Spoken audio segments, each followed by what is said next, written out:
Hi, this is Jim Cranston from 7 Every Minute and 7everyminute.com, the podcast and website about reimagining your life. Thanks for joining me tonight for a pep talk, basically, about being amazing. So let's get started.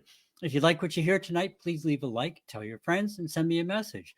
Also, tonight, this episode is being pre recorded again instead of being live.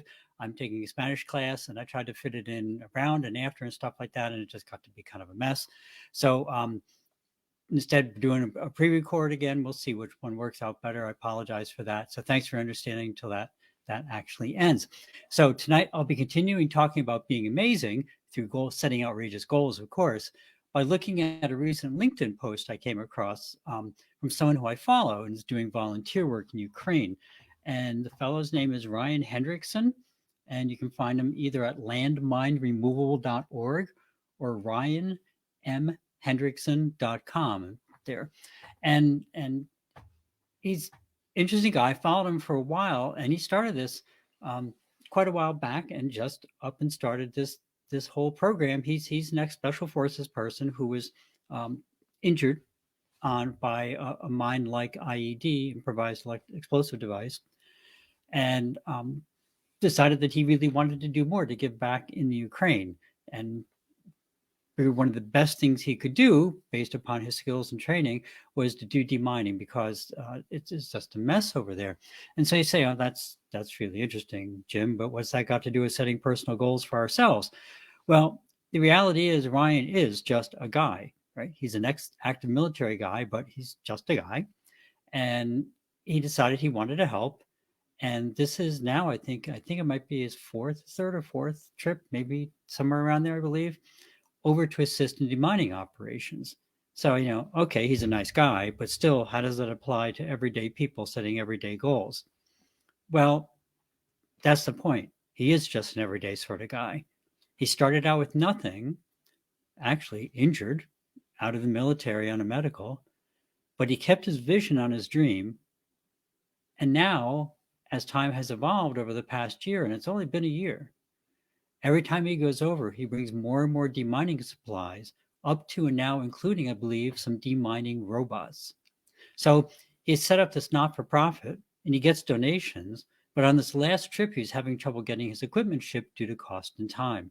So he reached out to his network on LinkedIn, and if you're not on LinkedIn, yes, join LinkedIn. It's kind of the adult version of social media, and be active, like people, post, do those things. And so, but he posted on his network on LinkedIn and probably other places. And ultimately, people talked to friends at places like United Airlines who set it up, I think was with humanitarian shipping rates or something of that ilk, or donation. I'm not sure which it was. And then later on, I come to find out that much of the whole process was assisted by none other than Chef Jose Andres, who we've spoken about before. And you may recall he is the founder of World Central Kitchen, who we talk about at the close of every show. So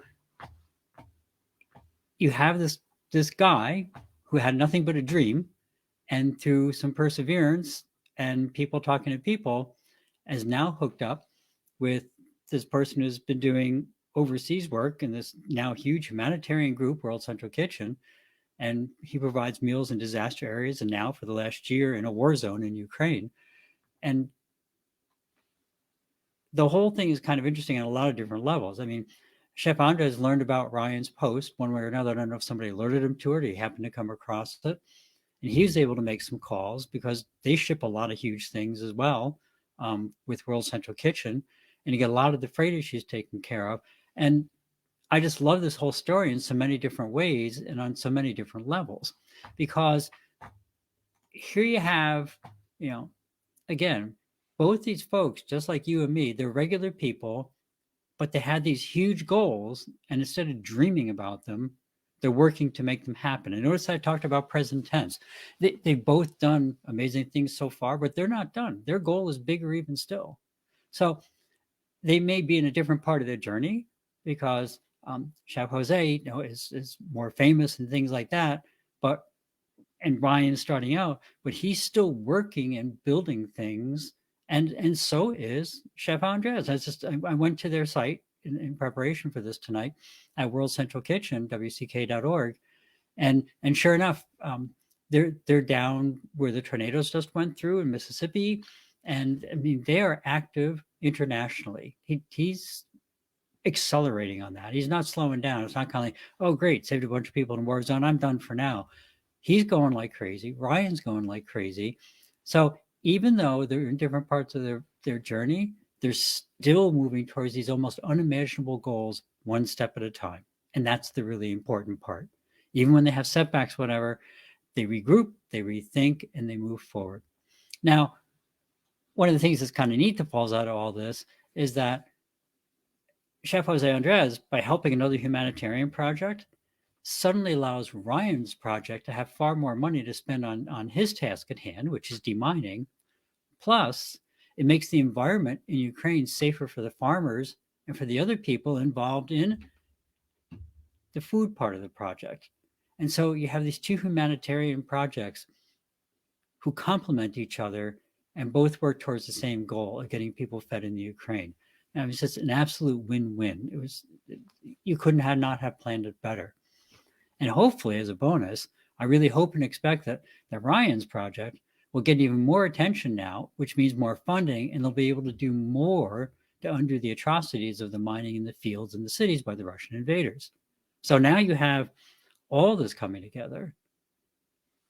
Ryan has more money to spend because it wasn't spent on shipping.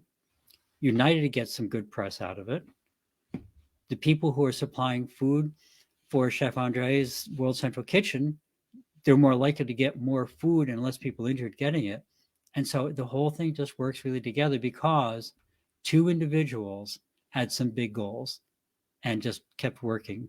So, I can see some of you now probably rolling your eyes and saying, that's really great for someone with a huge network on the internet and all sorts of talents, but it has nothing to do with me.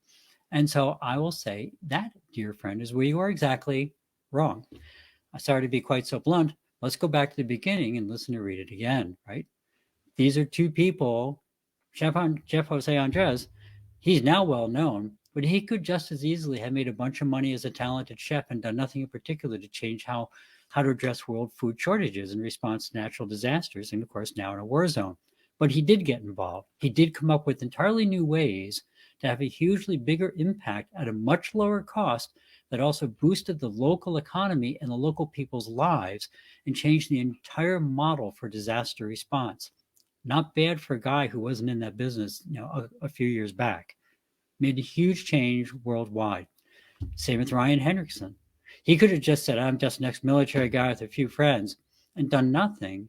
But instead, he put himself out there in every way that he could, started posting everywhere he could about this crazy project of his, and people responded. And he did it once, and then he did it again and again, and now he has momentum. But both of them started with nothing more than a goal and determination to make a change. The only difference between them and so many other capable people in the world is that they decided to make their goal a priority and also decided that nothing was going to stop them. And so what about us? And notice I didn't say, what about you? I said, what about us, right? I'm in the same boat. Many of us are already doing a lot, according to some people, but are we really? Right? I know a couple of you out there, probably a bunch of you, have that little half smile on your face right now thinking, yeah, I know what he's talking about. Because as we've said before, the real goal isn't to be better than someone else or to be better than something or some record or whatever. The real goal is to be the best person that we can be. And that doesn't necessarily mean working day and night or depriving yourself of things or giving away all your possessions as donations or anything like that.